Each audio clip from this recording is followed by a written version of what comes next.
Le laboratoire pharmaceutique qui fabrique l'antidiabétique Star Ozempic va perdre des milliards de dollars parce qu'il n'a pas payé une facture de 160 € il y a 10 ans. On vous raconte cette histoire folle. Tout commence au début du mois de juin avec une interview d'un certain Richard Seynor. Ce PDG du labo pharmaceutique suisse Sandoz annonce qu'à partir de l'année prochaine, il va profiter de la fin d'un brevet sur un traitement devenu ultra célèbre, l'Ozempic, pour copier ce traitement et le distribuer sur le marché canadien. Novo Nordisk, le fabricant de l'Ozempic, n'a jamais renouvelé son brevet au Canada. Je n'ai jamais compris pourquoi, je suis sûr que quelqu'un a perdu son job dans l'histoire, mais tant pis. C'est le deuxième plus gros marché au monde, derrière les États-Unis. Pour tenter d'y voir plus clair, il faut se rendre dans la base de données qui recense tous les brevets au Canada. Et là, on y découvre plusieurs choses très croustillantes.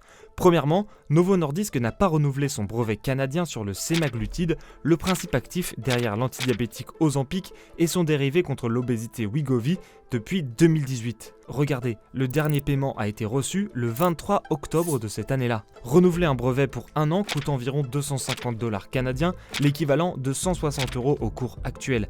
Pas grand-chose pour Novo Nordisk qui vaut aujourd'hui près de 300 milliards de dollars en bourse.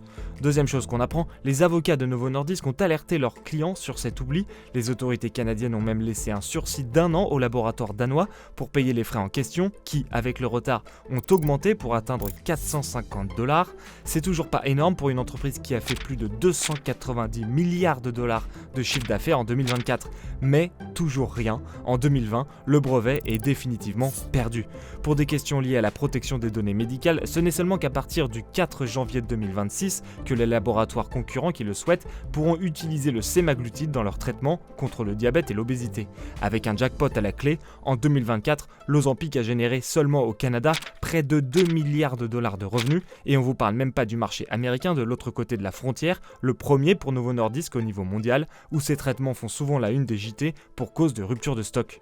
Ozempic craze has ignited fervent debate in the medical community and created shortages of the drug. Contacté par le média Fortune, Novo Nordisk a réagi en estimant tout simplement que les périodes d'exclusivité des produits pharmaceutiques prennent fin dans le cadre de leur cycle de vie normal. Ça fait quand même cher la fin de période d'exclusivité.